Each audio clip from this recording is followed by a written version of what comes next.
1 से लेकर 1.5 घंटे की क्लास है। संज्ञा या सर्वनाम की विशेषता बतलाने वाले शब्द कहलाते हैं। संज्ञा या फिर सर्वनाम की विशेषता बतलाने वाले शब्द कहलाते हैं ए, बै, से या फिर द। ए, बै, से या फिर द। विशेष्य, विशेषण, क्रिया विशेषण या फिर क्रिया तो क्या कहलाते हैं? विशेषण कहलाते हैं। संज्ञा या सर्वनाम की विशेषता, संज्ञा या सर्वनाम की विशेषता के साथ साथ बता देता हूं कि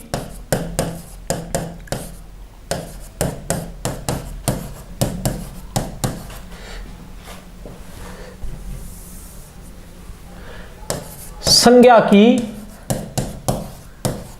व्याप्ति मर्यादित करने वाले शब्द, संज्ञा की व्याप्ति मर्यादित करने वाले शब्द भी क्या कहलाते हैं? विशेषण कहलाते हैं।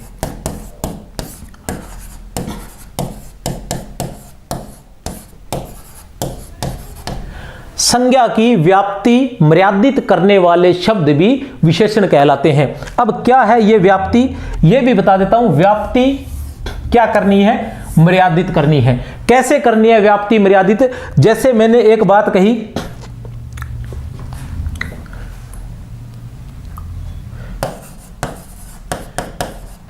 मनुष्य,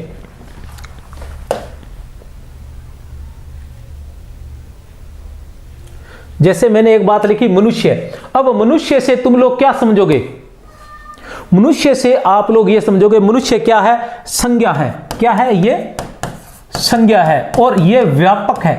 इसका अर्थ जो है वो व्यापक है, व्याप्ति, ठीक है ना। इसका अर्थ जो है वो व्यापक है कि इस संसार का प्रत्येक मनुष्य तुम्हारी नजरों के सामने आ जाएगा। मनुष्य कहते ही इस संसार का प्रत्येक मनुष्य। लेकिन जो विशेषण है वो इसे मर्यादित कर देता है। कैसे मर्यादित कर देता है? मैंने इसके आगे लगा दिया अच्छा। अब ये क्या हुआ? हर मनुष्य न होकर इस संसार के अच्छे मनुष्य, सिर्फ अच्छे मनुष्य। अब क्या हो गया? ये क्या जी? संज्ञा क्या थी? व्यापक थी, लेकिन अब ये मर्यादित हो गई, सिर्फ अच्छे मनुष्य। अब मैंने यहां लिख दिया अच्छा की जगह मैंने लिख दिया बुरे। अब ये कम हो गया ना। उसी तरह मैंने लिखा घोड़ा। घोड़ा लिखते ही आपके सामने घोड़ा क्या है? संज्ञा है, लेकिन आपके सामने पूरे संसार के घोड़े आ गए। ये बहुत व्यापक हो गया, इसका अर्थ जो है बहुत व्यापक रहा। लेकिन विशेषण लगते ही यह सीमित हो जाएगा, संकुचित हो जाएगा। कैसे हो जाएगा? काला।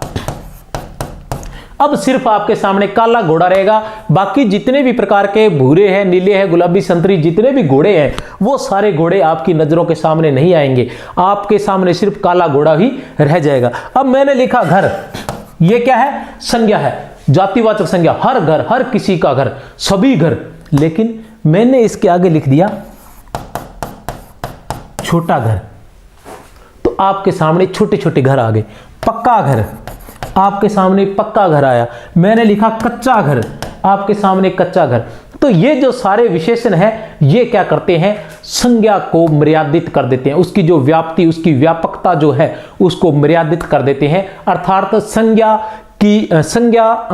की व्याप्ति को मर्यादित करने वाले शब्द भी विशेषण कहलाते हैं। विशेषण जिस शब्द की विशेषता बतलाता है, विशेषण जिस शब्द की विशेषता बतलाता है उसे क्या कहते हैं? उद्देश्य, विधेय, विशेष्य या विशेषण। उद्देश्य, विधेय, विशेष्य या फिर विशेषण। विशेषण जिस शब्द की विशेषता बतलाता है उसे क्या कहते हैं? उसे कहते हैं विशेष्य। उसे क्या कहते हैं? उसे कहते हैं विशेष्य। कैसे? जैसे विशेषण ने जिस शब्द की, किस शब्द की? संज्ञा शब्द की या फिर सर्वनाम शब्द की। मैं पहले बता चुका हूं कि जो विशेषण रहते हैं, संज्ञा या सर्वनाम की विशेषता बतलाने वाले शब्द जो होते हैं वो विशेषण कहलाते हैं। लेकिन संज्ञा और सर्वनाम जैसे ही विशेषण में आते हैं वो विशेष्य बन जाते हैं। क्या बन जाते हैं? विशेष्य बन जाते हैं। जैसे मैं पहले भी समझा चुका हूं, अभी फिर समझा देता हूं कि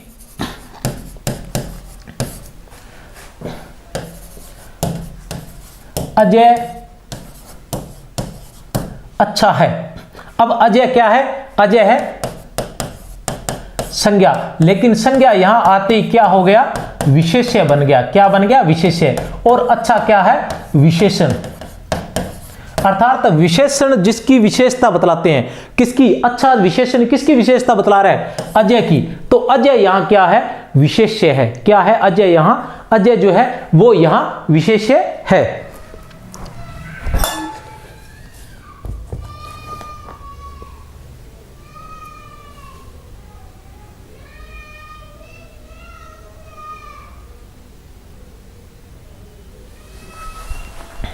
इसमें दो शब्द और आ रखे हैं, उद्देश्य और विधेय। उद्देश्य और विधेय। उद्देश्य और विधेय को भी देख लेते हैं।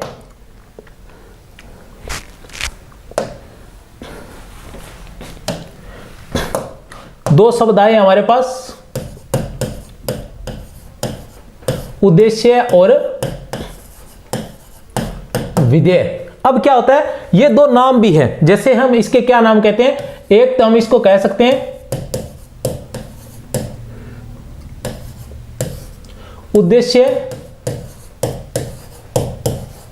विशेषण और एक है विधेय विशेषण। उद्देश्य विशेषण और विधेय विशेषण। उद्देश्य विशेषण और विधेय विशेषण। उद्देश्य विशेषण कौन से होते हैं? वे विशेषण,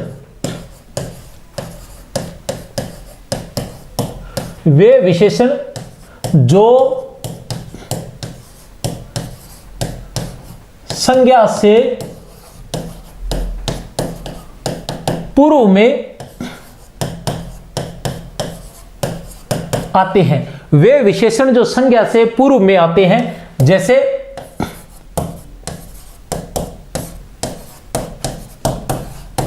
अच्छा लड़का,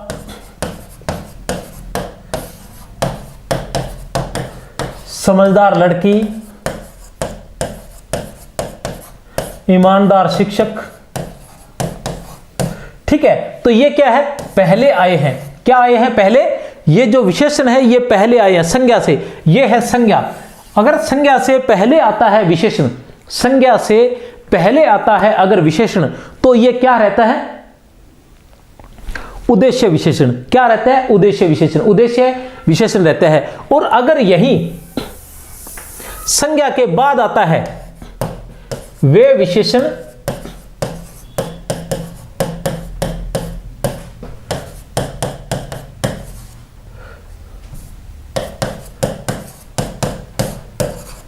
जो संज्ञा के बाद या क्रिया से पहले आते हैं,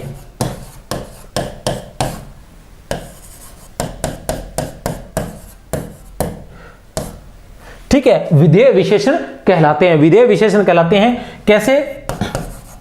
राम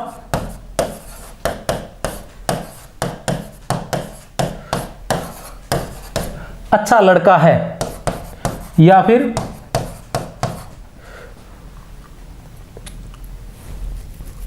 नहीं, ये नहीं रहेगा एक्चुअल में।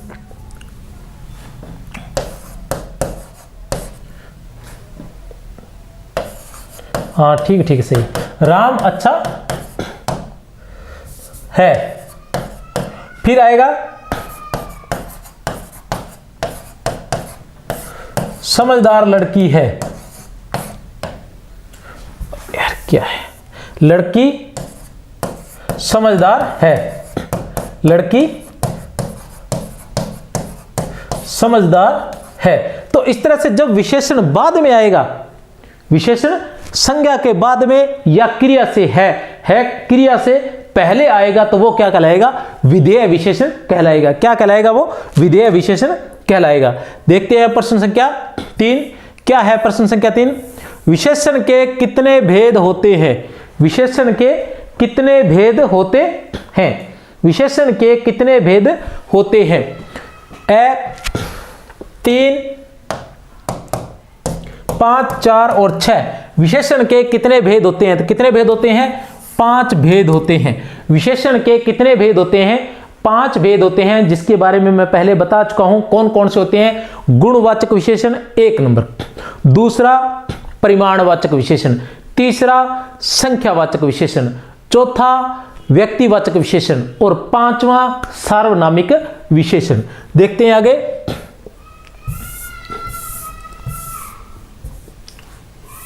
संज्ञा या सर्वनाम, संज्ञा या फिर सर्वनाम, संज्ञा या फिर सर्वनाम के गुण, दोष, रूप, रंग, आकार, प्रकार एवं दशा आदि का बोध कराने वाले शब्द कहलाते हैं। संज्ञा या सर्वनाम के, किसके? संज्ञा या सर्वनाम के गुण का, उसके दोष का, उसके रूप का, उसके रंग का, उसके आकार का, उसके प्रकार का, उसकी दशा आदि का बोध कराने वाले शब्द कहलाते हैं संख्यावाचक विशेषण, परिमाणवाचक विशेषण, गुणवाचक विशेषण या व्यक्तिवाचक विशेषण। क्या कहलाते हैं इन सब का? संज्ञा, संज्ञा से तात्पर्य आप यहां मानकर चलिए राम, ठीक है, और सर्वनाम की जगह आप वह मान लीजिए, या सर्वनाम को एक बार छोड़ दीजिए, संज्ञा सर्वनाम एक ही बात है, दोनों में से एक की विशेषता बतलाई जाती है। तो राम को मान लीजिए, राम के गुण का बोध कराने वाले, राम के गुण का बोध कि वो अच्छा है या फिर बुरा है, ठीक है ना, गुण दोष का, रूप का, सुंदर है या फिर कुरूप है, रंग काला है, गोरा है या फिर सांवला है। ये सारी विशेषताएं हैं राम की। भी राम की ये विशेषताएं कौन सा विशेषण बतलाता है? कौन कौन सी? कि राम अच्छा है या बुरा है, सुंदर है या कुरूप है, काला है, गोरा है, सांवला है, आकार मोटा है या फिर पतला है, या लंबा है या फिर छोटा है, प्रकार एवं दशा, गरीब है या फिर अमीर है। ये सारी बातें राम के बारे में कौन सा विशेषण बतलाएगा? अर्थात कहने से तात्पर्य यह है कि ये जो सारे शब्द होते हैं, अच्छा, बुरा, सुंदर, कुरूप, काला, गोरा, गरीब, अमीर, लोटा, पतला, लंबा, ऊंचा, नीचा, ये सारे शब्द जो होते हैं किस विशेषण में आते हैं? संख्यावाचक में, परिमाणवाचक में, गुणवाचक में या व्यक्तिवाचक में? तो किस में आएंगे? संख्यावाचक में आएंगे। क्यों आएंगे संख्यावाचक में? सॉरी, गुणवाचक में आएंगे। गुणवाचक में क्यों आएंगे? क्योंकि संख्यावाचक में तो कोई ना कोई संख्या अवश्य आएगी, तो इनमें कहीं मुझे संख्या नजर नहीं आ रही है।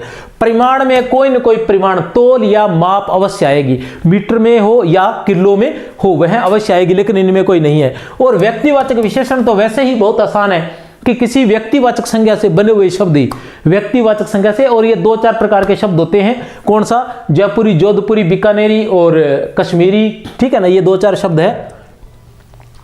फिर आता है परिमाणवाचक विशेषण के कितने उपभेद होते हैं? परिमाणवाचक विशेषण, परिमाणवाचक विशेषण किसे कहते हैं?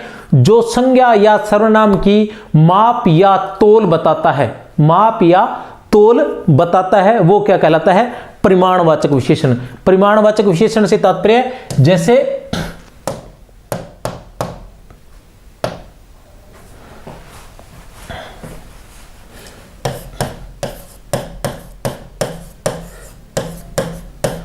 दो लीटर तेल, तो तेल क्या है? संज्ञा है, और 2 लीटर क्या बता रहा है? इसकी विशेषता बतला रहा है।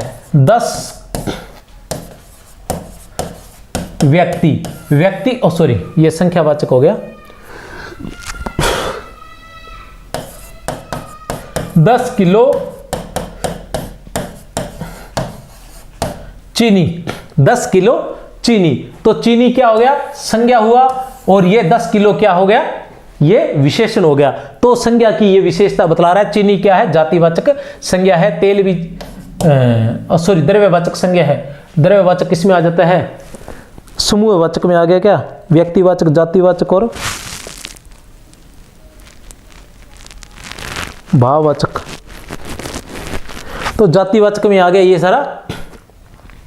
व्यक्तिवाचक, जातिवाचक, भाववाचक, ठीक है। जातिवाचक में आ गए तेल और चीनी, दोनों के दोनों किसमें आ गए? जातिवाचक के अंतर्गत आ गए।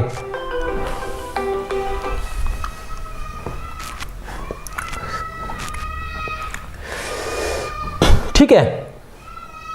उसी तरह मीटर भी आ गया। 4 मीटर कपड़ा, तो मीटर 4 मीटर क्या हो गया? ये हो गया 4 मीटर विशेषण, और कपड़ा क्या हो गया?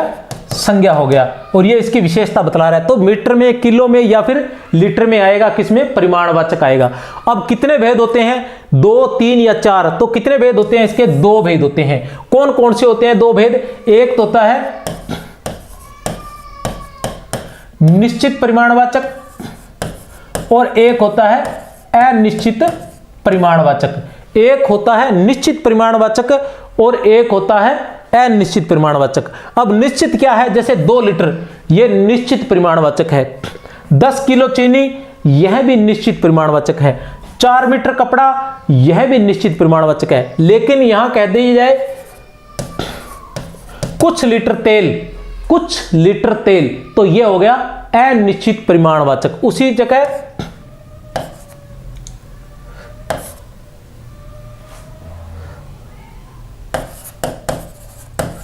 बहुत किलो चीनी, तो यह भी अनिश्चित परिमाणवाचक हो गया। उसी तरह 4 मीटर की जगह कुछ मीटर कपड़ा, तो यह भी अनिश्चित परिमाणवाचक हो गया।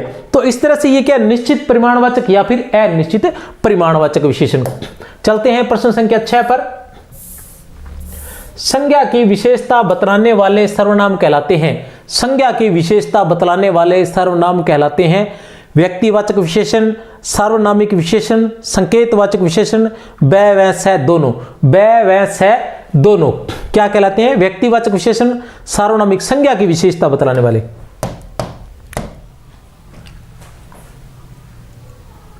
अब देखिए,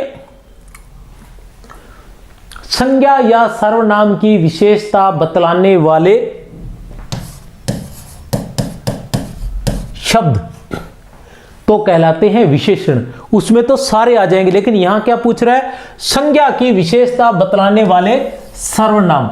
विशेष रूप से ध्यान दे लेना, संज्ञा की विशेषता बतलाने वाले सर्वनाम क्या कहलाते हैं। यहां वो नहीं आ रहा कि संज्ञा की विशेषता बतलाने वाले शब्द, तो वो तो विशेषण होते हैं। लेकिन यहां क्या पूछा है? संज्ञा की विशेषता बताने वाले सर्वनाम, उनको क्या कहते हैं? व्यक्तिवाचक, सार्वनामिक, संकेतवाचक। तो उत्तर है द। सार्वनामिक विशेषण भी कहते हैं और संकेतवाचक विशेषण भी कहते हैं। उनको क्या कहते हैं? सार्वनामिक विशेषण भी कहते हैं और संकेतवाचक विशेषण भी कहते हैं। किनको? वे सर्वनाम जो संज्ञा की विशेषता बतलाते हैं। ये 4 प्रकार के होते हैं। पुनः बता रहा हूं, ये जो सर्वनाम जो होते हैं जो संज्ञा की विशेषता बतलाते हैं, ये 4 प्रकार के होते हैं। इनके जो कितने भेद होते हैं? 4 भेद होते हैं। बता देना चाहता हूं 4 भेद कौन कौन से होते हैं। 4 भेद होते हैं सार्वनामिक,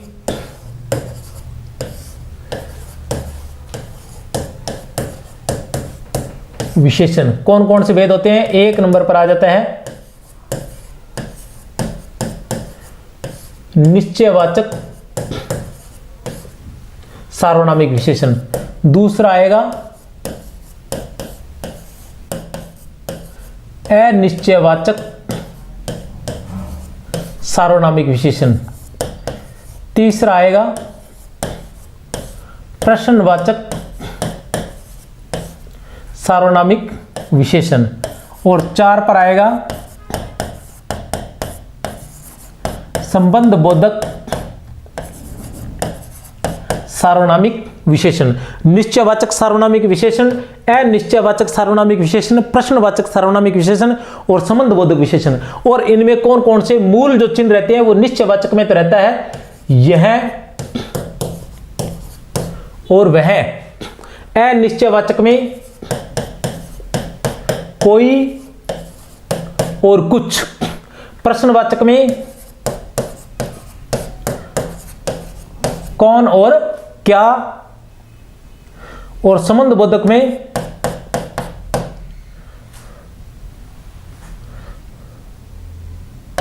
जो और जिसे। ये रहते हैं किसमें?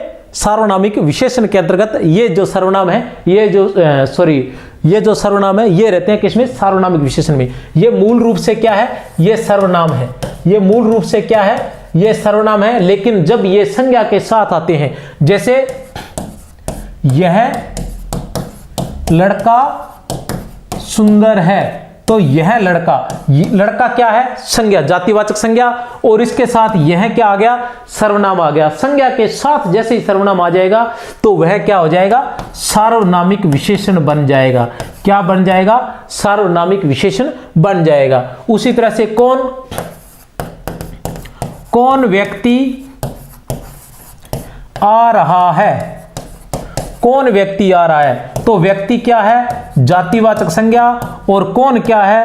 प्रश्नवाचक सर्वनाम। लेकिन ये संज्ञा के साथ आते ही ये क्या हो गया? प्रश्नवाचक सार्वनामिक विशेषण बन गया, क्योंकि सर्वनाम जो होते हैं वो संज्ञा के साथ नहीं आते, संज्ञा के स्थान पर आते हैं। सर्वनाम जो होते हैं वो सब का नाम के स्थान पर आते हैं, अर्थात संज्ञा के स्थान पर आते हैं, संज्ञा के साथ नहीं आते। अगर वे संज्ञा के साथ आते हैं तो वे क्या बन जाते हैं? विशेषण बन जाते हैं, वे सर्वनाम नहीं रहते हैं। चलो चलते हैं आगे।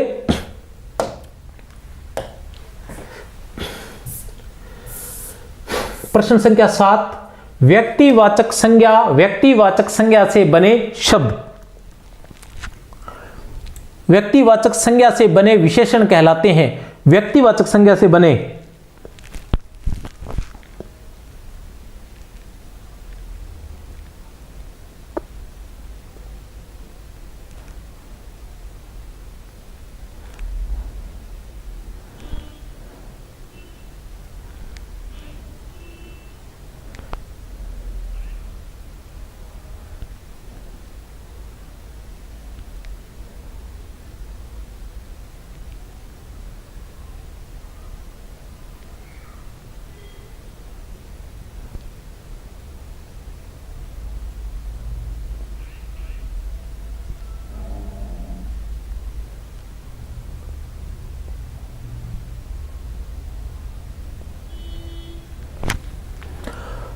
व्यक्तिवाचक संज्ञा से बने विशेषण क्या कहलाते हैं? व्यक्तिवाचक विशेषण कहलाते हैं। क्या कहलाते हैं? व्यक्तिवाचक विशेषण कहलाते हैं।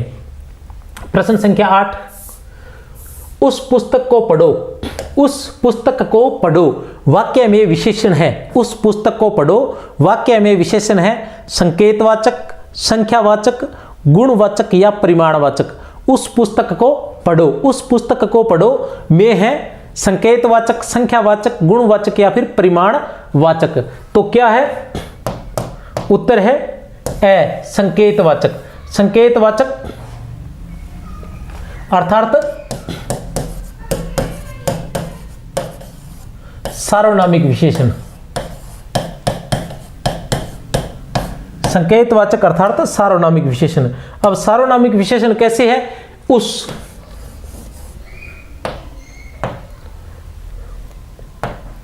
क्या आया है? उस पुस्तक, तो उस क्या है? यह है सर्वनाम, और पुस्तक क्या है? संज्ञा। और जब सर्वनाम संज्ञा के साथ आते हैं, जब सर्वनाम संज्ञा के साथ आते हैं तो वो क्या बन जाते हैं? विशेषण बन जाते हैं। तो यहां क्या होगा? सार्वनामिक विशेषण होगा। कौन सा विशेषण होगा? यहां सार्वनामिक विशेषण रहेगा। प्रश्न संख्या 9, विशेषण की 3 अवस्थाएं क्रमानुसार कौन कौन सी है? विशेषण की 3 अवस्थाएं क्रमानुसार कौन कौन सी है? ए, बै, से या फिर द, उद्देश्य, विधेय, मूलावस्था, उत्तरावस्था, मूलावस्था, उत्तमावस्था, मूलावस्था, उत्तरावस्था, उत्तमावस्था। तो कौन सी है? से, मूलावस्था, उत्तरावस्था और उत्तमावस्था। ये 3 अवस्थाएं होती है, इसी क्रम में रहती है। सबसे पहले आती है मूल अवस्था, मूल अवस्था, फिर आती है उत्तर अवस्था, और फिर आती है उत्तम अवस्था। इसके बारे में विस्तार से नहीं बताएंगे, क्योंकि इससे संबंधित आगे प्रश्न है, उन्हीं प्रश्नों में इनके बारे में बताएंगे।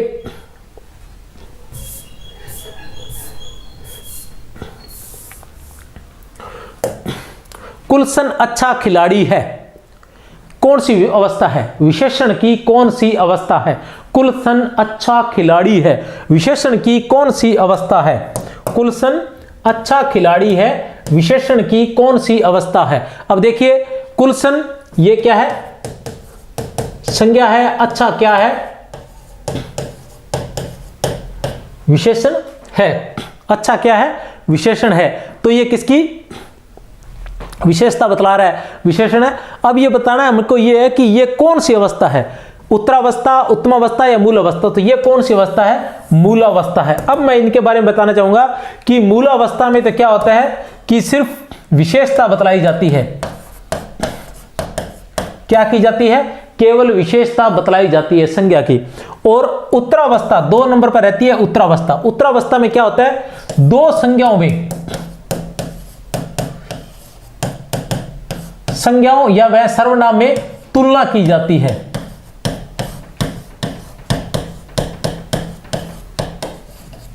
ठीक है। और उत्तमावस्था में क्या होता है,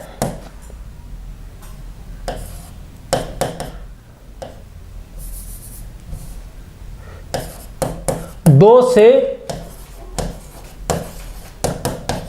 अधिक से तुलना की जाती है। क्या रहता है, जो मूलावस्था रहती है उसमें तो एक ही संज्ञा की विशेषता बतलाई जाती है, और जो उत्तरावस्था होती है उसमें दो संज्ञाओं की तुलना की जाती है, और उत्तमावस्था होती है उसमें दो से अधिक संज्ञाओं से तुलना की जाती है। कैसे, जैसे मूलावस्था क्या है, कुलसन अच्छा खिलाड़ी है, मूलावस्था ये क्या है, कुलसन अच्छा खिलाड़ी है। लेकिन जब हम लिखते हैं कि कुलसन देव से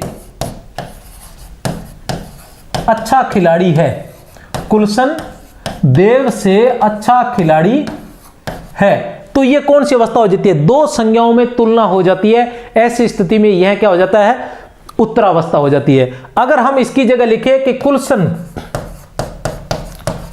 सबसे अच्छा खिलाड़ी है, कुलसन सबसे अच्छा खिलाड़ी है, तो ये सभी में तुलना हो जाती है, दो से अधिक से तुलना हो जाती है। तो ऐसी स्थिति में यह कौन जाती है, उत्तमावस्था रहती है, जो श्रेष्ठ अवस्था होती है। ठीक है। तो वो रहता है ना, जैसे श्रेष्ठ, श्रेष्ठतर और श्रेष्ठतम पूछा जाता है ऐसा।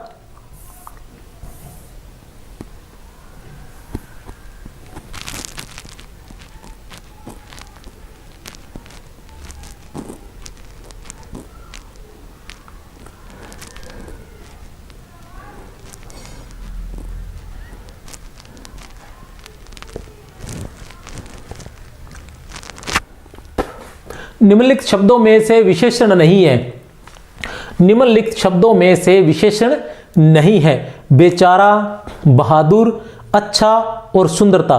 बेचारा, बहादुर, अच्छा और सुंदरता, तो कौन सा विशेषण नहीं है इनमें से,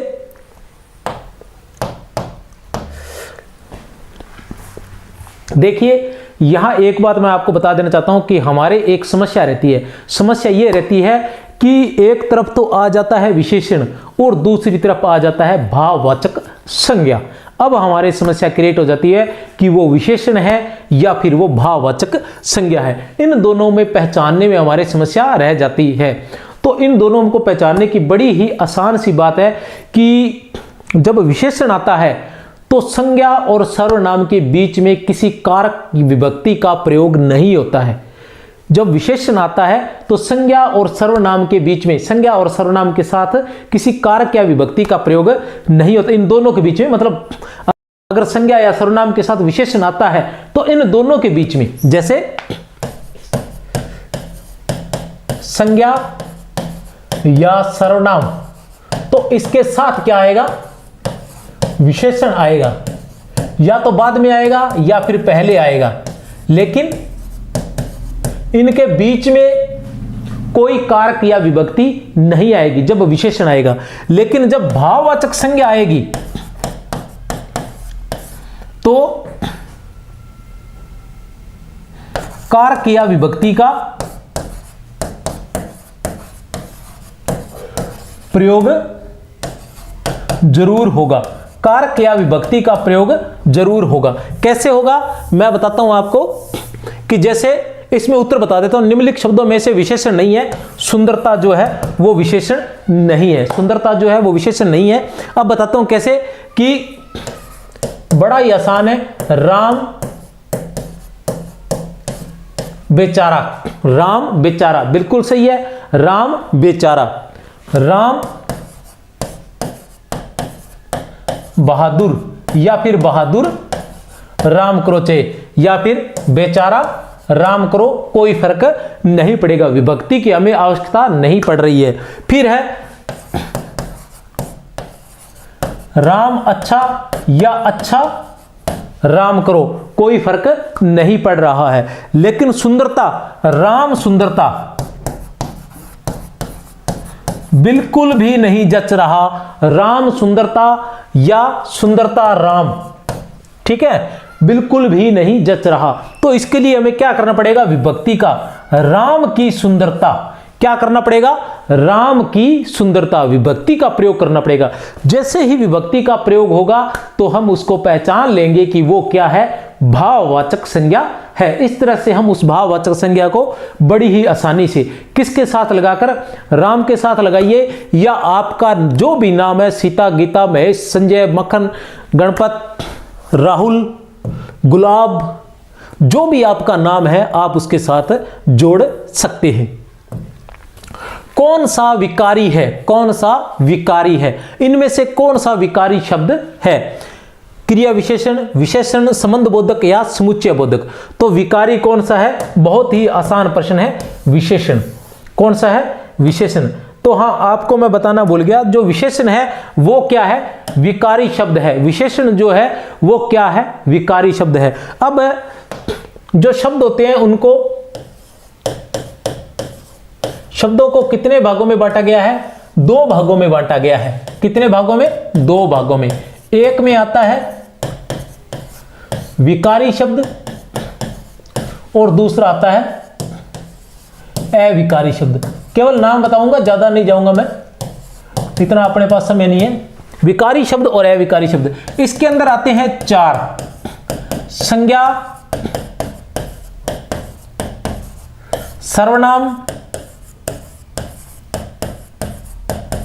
और विशेषण और क्रिया। संज्ञा, सर्वनाम, विशेषण और क्रिया, जहां से खत्म होता है वहीं से दोबारा शुरू करेंगे। क्रिया विशेषण,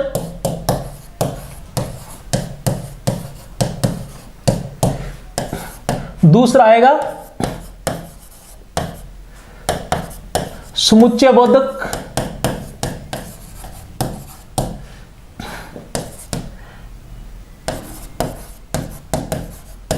विस्मयादि बोधक, फिर आएगा संबंध बोधक,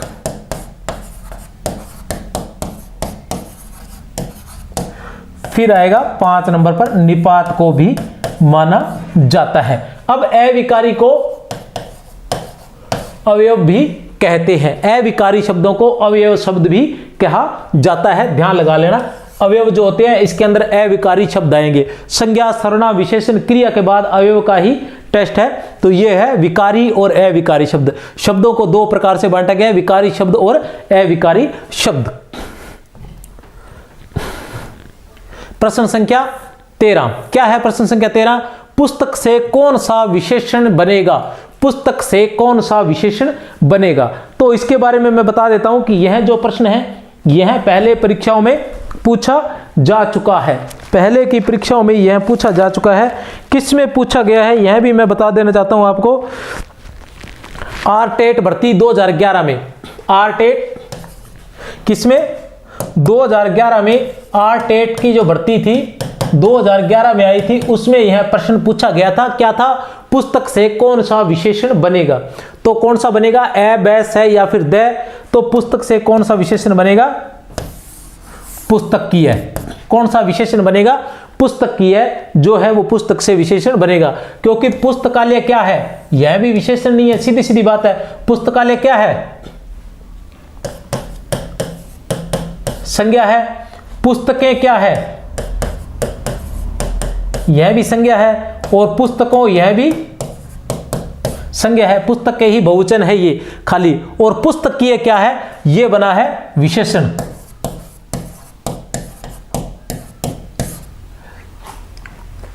पुस्तक से कौन सा विशेषण बनेगा, पुस्तकीय।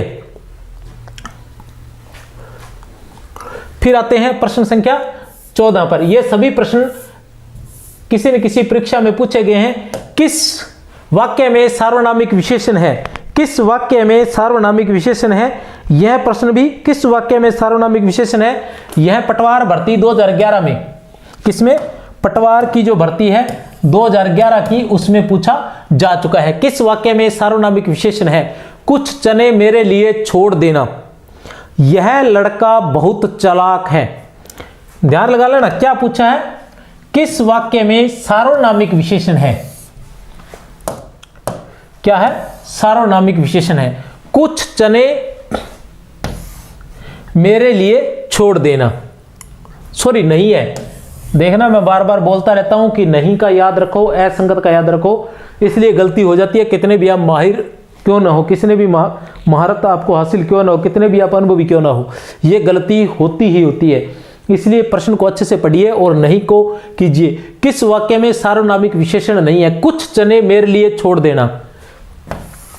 यह लड़का बहुत चालाक है। कुछ बच्चे चंदा मांग रहे हैं। प्रतीक 5 केले खा गया। प्रतीक 5 केले खा गया। तो अब देखिए, कुछ चने सार्वनामिक विशेषण। सार्वनामिक विशेषण क्या होता है? वे सर्वनाम जो संज्ञा से पहले आते हैं, वे सर्वनाम जो संज्ञा से पहले आते हैं सार्वनामिक विशेषण कहलाते हैं। तो कुछ चने, कुछ जो क्या है? सर्वनाम है, और चने क्या है? संज्ञा है। तो संज्ञा से पहले सर्वनाम आया, इसलिए यह सार्वनामिक विशेषण है। लेकिन कुछ कौन सा है? कोई और कुछ। कोई और कुछ जो होते हैं, ये कौन से होते हैं? अनिश्चयवाचक सर्वनाम होते हैं। कौन से? अनिश्चयवाचक। तो ये कौन सा है? इसका भी भेद है। अनिश्चयवाचक सार्वनामिक, ये सार्वनामिक विशेषण है, लेकिन कौन सा? अनिश्चयवाचक सार्वनामिक विशेषण है। कौन सा? अनिश्चयवाचक सार्वनामिक विशेषण है। अब यह लड़का, मतलब यह सही है। यह लड़का, अब देखिए वही यह क्या है? यह क्या है? सर्वनाम है। यह क्या है? सर्वनाम। और लड़का क्या है? संज्ञा। कौन सी संज्ञा है? जातिवाचक संज्ञा है। अब जैसे ही सर्वनाम संज्ञा के साथ आएगा तो वो क्या बन जाएगा? सार्वनामिक, सार्वनामिक विशेषण बन जाएगा। अब कौन सा सार्वनामिक विशेषण बनेगा देखते हैं। यह जो है वो किस में आता है? यह जो किस में आता है? यह आता है निश्चयवाचक सर्वनाम में। किसमें? निश्चयवाचक सर्वनाम में क्या होता है? यह, ये, वह और वे। यह और ये, वह और वे, ये सारे आते हैं निश्चयवाचक सर्वनाम में। तो यह क्या रहेगा? निश्चयवाचक सार्वनामिक विशेषण। अब आता है कुछ बच्चे। अब वही कुछ क्या है? सर्वनाम है। कौन सा सर्वनाम है? अनिश्चयवाचक। और बच्चे क्या है? संज्ञा। तो क्या हुआ? सार्वनामिक विशेषण। तो क्या हुआ? अनिश्चयवाचक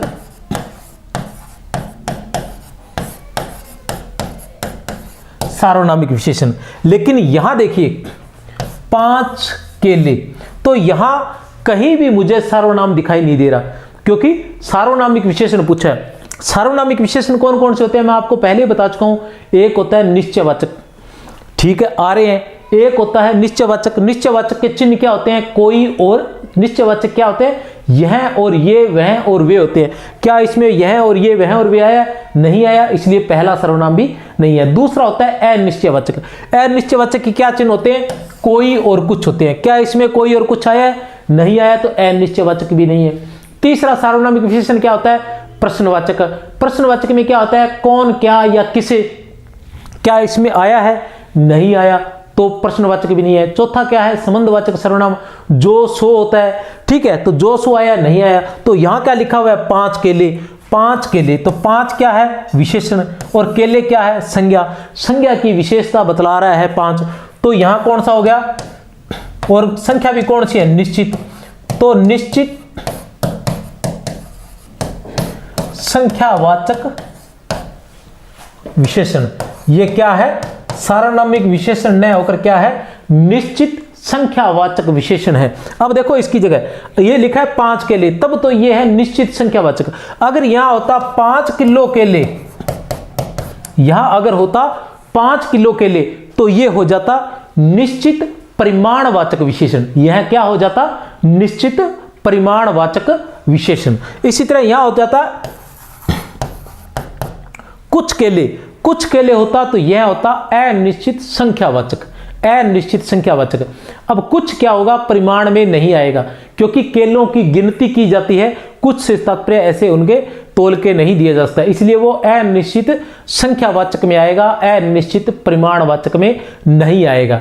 ठीक है, और इसकी जगह अगर कोई तरल पदार्थ रहेगा उसके साथ अगर कुछ लगेगा तो वो परिमाणवाचक में आएगा। किस में आएगा, परिमाणवाचक में। प्रश्न संख्या 15, किस क्रम में गुणवाचक विशेषण का उदाहरण है? किस क्रम में गुणवाचक विशेषण का उदाहरण है? किस क्रम में गुणवाचक विशेषण का उदाहरण है? किस क्रम में गुणवाचक विशेषण का उदाहरण है? यह भी पटवार भर्ती परीक्षा 2011 में आ चुका है। पटवार भर्ती 2011 में यह प्रश्न आ चुका है। इसको भी विस्तार से बतलाते हैं। बच्चों की त्वचा मुलायम होती है। बच्चों की त्वचा मुलायम होती है। यह क्या है, त्वचा की विशेषता है कि त्वचा कैसी होती है, मुलायम विशेषण है। उसने 5 मीटर क्या है, विशेषण है। किसकी बता रहा है विशेषता, ये कपड़ा की।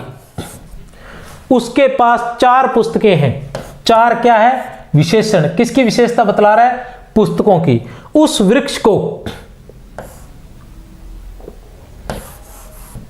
उस है विशेषण और वृक्ष क्या है, संज्ञा। ठीक है, अब हम देखते हैं कि बच्चों की त्वचा मुलायम होती है। तो मुलायम क्या है, मुलायम, खुरदरा, मोटा, पतला, चिपचिपा, नुकीला, तीखा, ये सारे के सारे जो होते हैं ये किस में आते हैं, मैं पहले ही बता चुका हूं किस में आते हैं, गुणवाचक विशेषण में आते हैं। तो उत्तर हमारा रहेगा ए, बच्चों की त्वचा मुलायम होती है, तो ये है गुणवाचक विशेषण। अब आता है 5 मीटर कपड़ा। कितना, 5 मीटर। अब मीटर आ गया तो इसका मतलब क्या है, परिमाणवाचक है। क्या है, परिमाणवाचक विशेषण है। मीटर के आते ही हमें पता चल गया कि ये क्या है,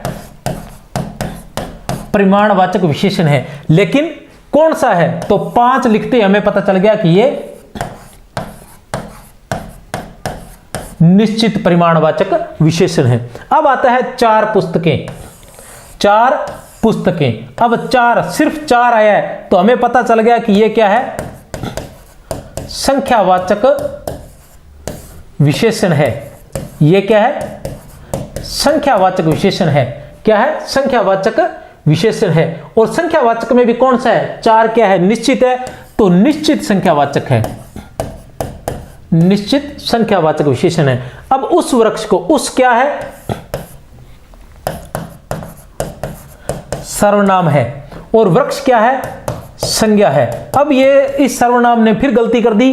क्या गलती कर दी कि ये संज्ञा के साथ आ गया। सर्वनाम का काम है कि बिना बुलाए अगर आप जाओगे तो आपका वहां मान सम्मान नहीं होगा, आपको वहां से निकाल दिया जाएगा। जो आप अस्तित्व रखते हो वह अस्तित्व आपका वहां नहीं रहेगा।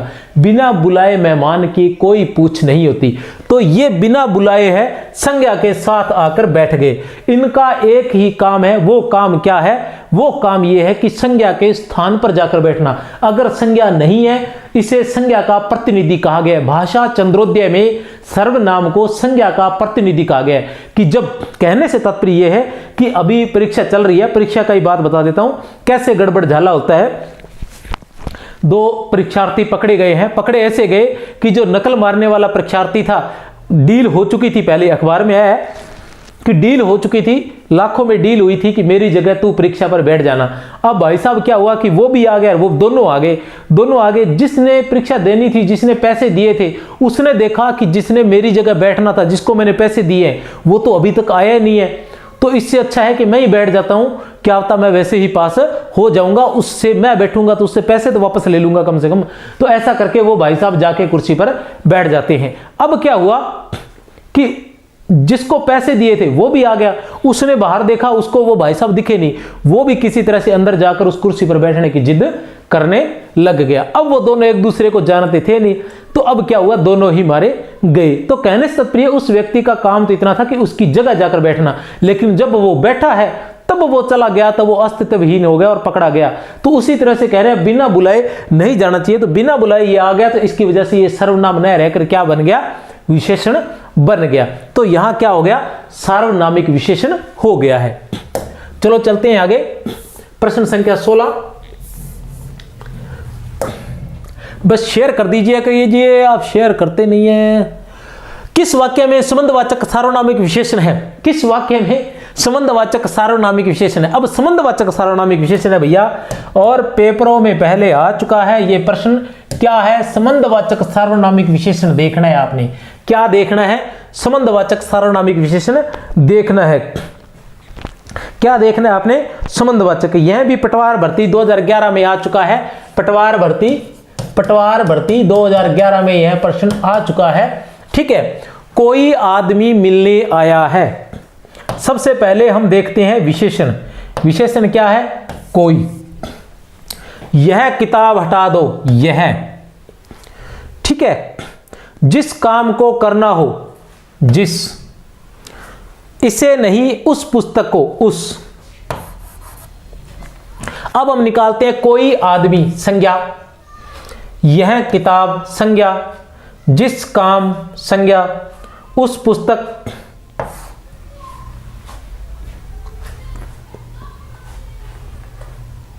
संज्ञा को निकालो। अब देखते हैं संबंधवाचक सार्वनामिक विशेषण है। अब कोई आदमी, कोई क्या है? सर्वनाम है। कौन सा सर्वनाम है? अनिश्चयवाचक सर्वनाम है। लेकिन इसने गलती क्या कर दी? यह संज्ञा के बाद आ गया। किसके बाद आ गया? संज्ञा के बाद आ गया। तो यह क्या बन गया? अनिश्चयवाचक सार्वनामिक विशेषण। अनिश्चयवाचक सार्वनामिक विशेषण बन गया ये। अब आते हैं यह किताब, तो इसमें भी यही हुआ। किताब क्या है? संज्ञा, और यह क्या है? सर्वनाम। कौन सा सर्वनाम है ये? निश्चयवाचक। निश्चयवाचक सर्वनाम है, लेकिन ये संज्ञा से पहले आया है, इसलिए ये क्या हो गया? निश्चयवाचक सार्वनामिक विशेषण बन गया। अब जिस काम को करना न हो, जिस और उस का प्रयोग हुआ है, तो ये कौन सा हो गया? संबंधवाचक, जो और सो।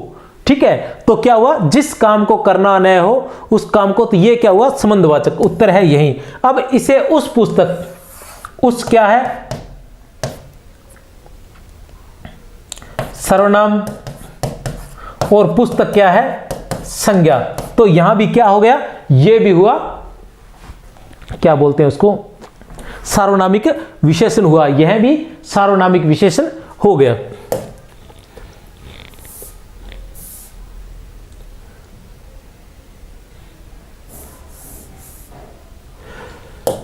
किस वाक्य में परिमाणवाचक विशेषण है? किस वाक्य में परिमाणवाचक विशेषण है? क्या याद रखना है आपको?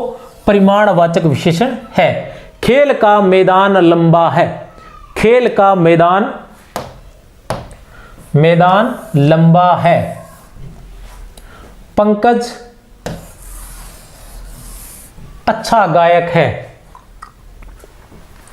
सफेद कमीज, मैं सफेद कमीज नहीं पहनता। इस बार बारिश में बहुत ओले गिरे। देखिए परिमाणवाचक विशेषण। मैदान लंबा है, मैदान लंबा है। मैंने आपको बताया कि लंबा, लंबा, मोटा, ठिगना, पतला, गोला, ये सारे के सारे किस में आते हैं? गुणवाचक विशेषण में आते हैं। किस में आते हैं? गुणवाचक विशेषण में आते हैं। अब आता है अच्छा। अच्छा, बुरा, ठीक है ना, निकम्मा, ये सारे के सारे किस में आते हैं? गुणवाचक में। फिर आता है सफेद। सफेद, ये भी किस में आता है? गुणवाचक में। सफेद है, काला है, पीला है, नीला है, हरा है, ठीक है, चमकीला है, मटमेला है, चिटकबरा है, ये सारे के सारे किस में आएंगे? गुणवाचक में। लेकिन बहुत ओले गिरे, बहुत ओले गिरे। तो ये क्या हो गया, यह हो गया परिमाणवाचक। यह क्या हुआ, परिमाणवाचक हो गया। ओले, क्योंकि ओलों को किसके माध्यम से मापा जा सकता है या तोला जा सकता है। ओले, बहुत ओले गिरे, तो यह किस में आ गया, परिमाणवाचक। फिर आएगा प्रश्न संख्या 18। क्या है प्रश्न संख्या 18? प्रश्न संख्या 18 है, किस क्रमांक में सार्वनामिक विशेषण वाला वाक्य है? कौन सा? सार्वनामिक विशेषण वाला वाक्य। सार्वनामिक विशेषण वाला वाक्य है। किस क्रमांक में सार्वनामिक विशेषण वाला वाक्य है? यह भी पटवार भर्ती 2008 में आ चुका है। पहले, ऊंची दुकान फीका पकवान। ऊंची दुकान फीका पकवान। ऊंची दुकान और फीका पकवान। यह पानी, मुट्ठी भर दाने, थोड़े आने। मुट्ठी भर दाने, थोड़े आनों की कीमत ज्यादा है। अब देखिए, ऊंची दुकान फीका पकवान। ऊंचा, नीचा, फीका, मीठा, चरबरा जो भी होते हैं वो सारे किस में आते हैं? गुणवाचक विशेषण में। किस में आते हैं? गुणवाचक में। यह पानी, और यह क्या है, वही बात, सर्वनाम है। और पानी क्या है? संज्ञा। तो संज्ञा से पहले सर्वनाम आ गया, संज्ञा के साथ आ गया, तो क्या हो गया, ये सार्वनामिक विशेषण। उत्तर हमारा ब हुआ। अब मुट्ठी भर दाने, मुट्ठी भर दाने, मुट्ठी भर दाने, तो ये क्या हुआ, मुट्ठी भर, तो ये क्या होगा, अनिश्चित। मुट्ठी भर क्या, अनिश्चित, तो अनिश्चित परिमाणवाचक, क्योंकि दानों को गिना तो नहीं जा सकता ना, इसलिए परिमाण। मुट्ठी भर दाने मतलब परिमाणवाचक, ठीक है ना। मुट्ठी भर चीनी, मुट्ठी भर चाय, थोड़े आने, आने जो होते हैं उनको गिना जा सकता है, तो थोड़े, ये हो गया अनिश्चित संख्यावाचक। अनिश्चित संख्यावाचक। प्रश्न संख्या 19, बुद्धि और संसार। बुद्धि और संसार, बुद्धि और संसार, ये भी एलडीसी भर्ती परीक्षा, एलडीसी भर्ती परीक्षा 2018 में पूछा जा चुका है। एलडीसी भर्ती परीक्षा 2018 में पहले पूछा जा चुका है। बुद्धि और संसार संज्ञा शब्दों में एक प्रत्यय जोड़ने से विशेषण शब्द बना है। बुद्धि और संसार संज्ञा शब्दों में एक प्रत्यय जोड़ने से विशेषण शब्द बनेंगे। बुद्धिक, संसारिक, बौद्धिक, संसारिक, बौद्धिक, संसारिक, बुद्धि, संसार। तो उत्तर रहेगा स। उत्तर क्या रहेगा, स, बौद्धिक और संसारिक। अब क्या होता है इसमें, इसमें भी मैं आपको बता देता हूं एक प्रत्यय का क्या चक्कर है। एक प्रत्यय का चक्कर यह है कि जिसमें, एक प्रत्यय का चक्कर यह है कि जिसमें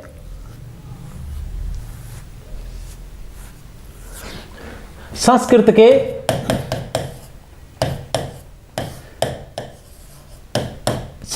ए, ई, य, अय, आयन, इक प्रत्यय, संस्कृत के जिन शब्दों में, संस्कृत के जिन शब्दों में ए, ई, य, अय, आयन, इक प्रत्यय लगते हैं उनमें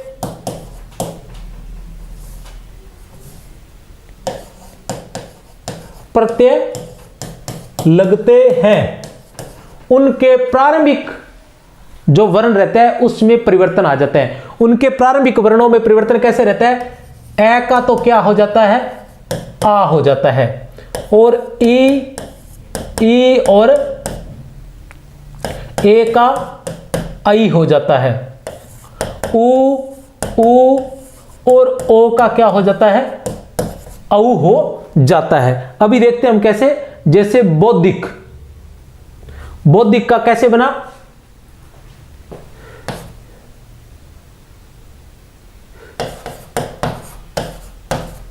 बुद्धि प्लस धन इक। तो अब जैसे कहा कि इक प्रत्यय, और अगर प्रारंभ में ऊ है या ऊ या ओ है, तो यहां क्या है, ऊ, छोटा ऊ है, तो छोटा ऊ का एक प्रत्यय क्या बन जाता है, औ बन जाता है। तो बै धन ऊ धन धी और धन इक, ये हो गया, हमने इसके टुकड़े कर दिए। अब क्या है कि एक प्रत्यय लगते ही ऊ का क्या हो जाता है, ओ हो जाता है। फिर बै, औ, दी और इक। तो अब ये क्या हो गया, बै, बौद्धिक, बौद्धिक, ये इस तरह से बुद्धि, धन, इक। तो क्या हुआ, बै और ऊ को अलग कर लिया हमने, बू को अलग कर लिया, बै और ऊ, और धी और धन, इक। इक प्रत्यय लगते ही क्या हो जाता है, प्रारंभिक जो स्वर होता है उसमें किस प्रकार परिवर्तन होता है कि ऊ या फिर ओ होता है तो औ हो जाता है। यहां ऊ था तो ऊ का औ हो गया, बौद्धिक हो गया। उसी तरह क्या रहा, संसारिक। संसारिक का क्या रहा, संसार, धन, इक। अब क्या होता है, एक प्रत्यय, ये क्या है, ए, तो ए का क्या हो जाता है, आ, तो संसार, से का क्या हो जाएगा, सा, संसारिक। एक प्रत्यय लगते ही से का सा हो जाएगा। तो ये परिवर्तन आता है संस्कृत के शब्दों में। संस्कृत के जिन शब्दों में क्या लगता है, ए लगता है या फिर ई लगता है, ये लगता है, ए लगता है, अयन लगता है, तो इसमें क्या आ जाता है, ये इस तरह से परिवर्तन होता है।